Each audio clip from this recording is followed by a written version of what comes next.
Ever since I have found out what abortion was as a young girl, it's something that's just broken my heart.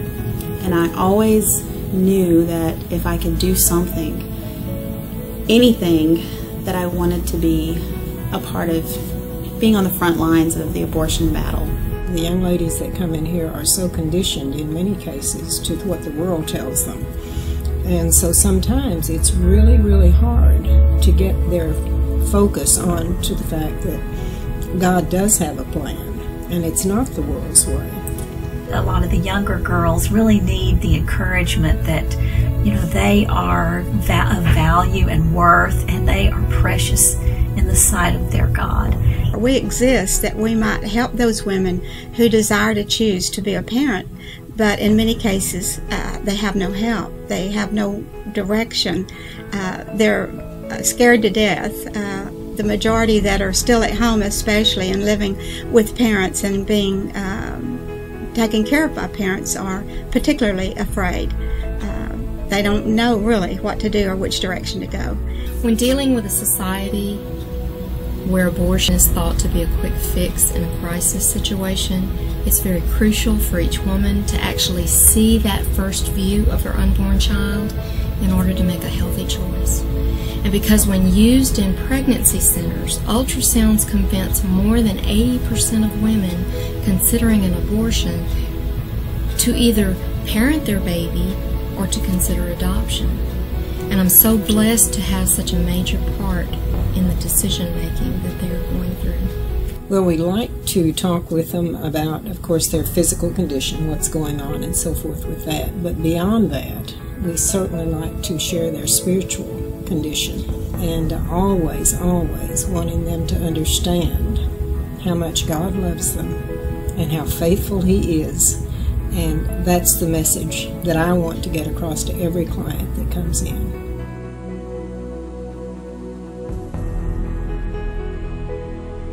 They call me the executive director of the Hope Women's Resource Clinic, which is kind of a hard title even now for me to say, because I feel like that all of us here have that title, really, because each person has their own little work that they do that adds to the team as a whole and makes our ministry work. I'm a counselor, volunteer counselor. We see the girls when they first come in for a pregnancy test, and then we talk to them and give them the results and point them in the right direction. I love being able to help the women who come in because so many are lonely, some are destitute, some are scared, and some, they simply have no idea what to do next. I have found for me I'm not effective at all. I can talk to them till I'm blue in the face and can't get across. If I come here having had a good quiet time with God that morning and really prayed and got into the Word and feel that peace when I get here, it comes really easily, and He kind of can take over, and you just get to watch Him work. You don't always know if what you've said has made a difference, but it's just that you trust that every day God is going to use you in some way.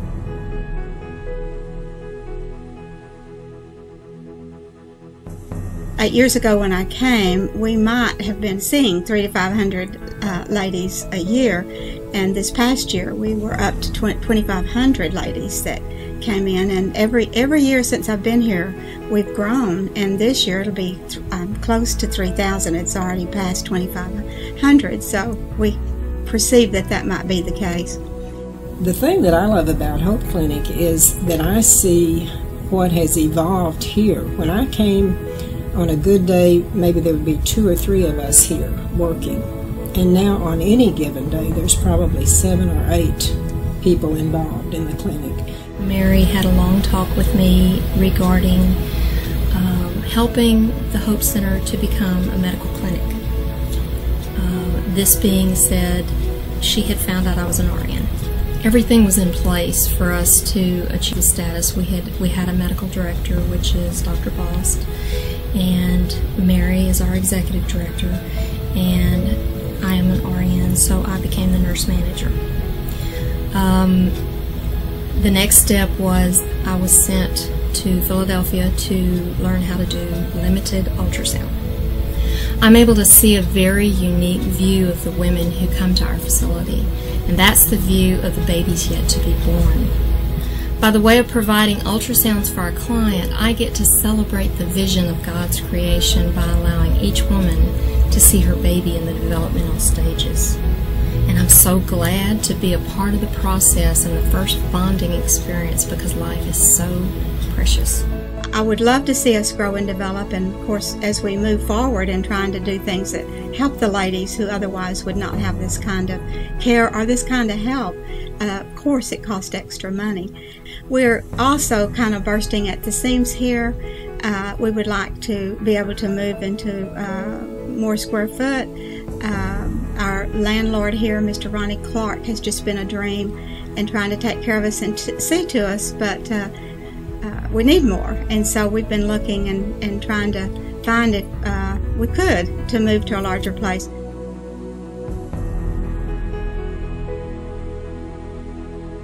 I really believed when I first started working here that I would simply be encouraging women not to have an abortion.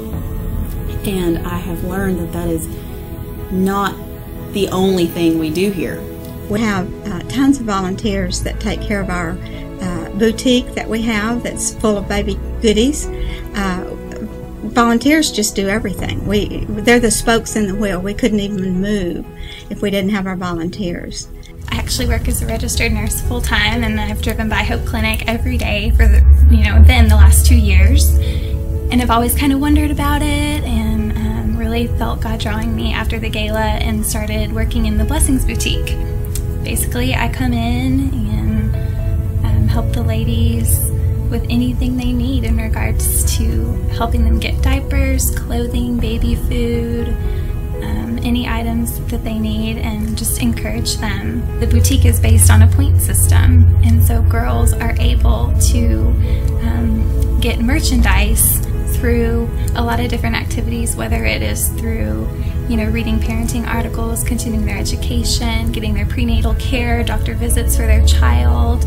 There's so many different ways and avenues, going to classes that they can use for their child. Hello, my name is Cal Smith. I'm on the board of directors at the Hope Women's Resource Clinic here in Beaumont, Texas. Today we're here at the Legacy Christian Academy out on Highway 105, where we have just completed our annual Walk for Life for the Hope Women's Resource Clinic. It is one of our 2 major fundraising events. Every spring we have the Walk for Life. Every fall we have our annual gala, which is a very nice evening designed to help us raise the finances that we need to carry on the ministry of the Hope Women's Resource Clinic. This year it will take about $300,000 to fund the ministry of the Hope Women's Resource Clinic. So we encourage you to come be a part of, be a volunteer, be a financial supporter of the Hope Women's Resource Clinic, one of the most valuable ministries in our community. As you're here tonight and you hear all about us and what we do and how we grow and develop, I pray that you'll know what it is that you could do to help us, whether it's to volunteer or to give us your life savings. We take that too. But I really do thank you. Thank you for being here tonight, and I pray that you'll be ministered to, and your heart would just be open to our work here. And we're all about giving life to those who maybe would not have the life otherwise. And I hope tonight's just filled with proof that we are blessed to be in this ministry.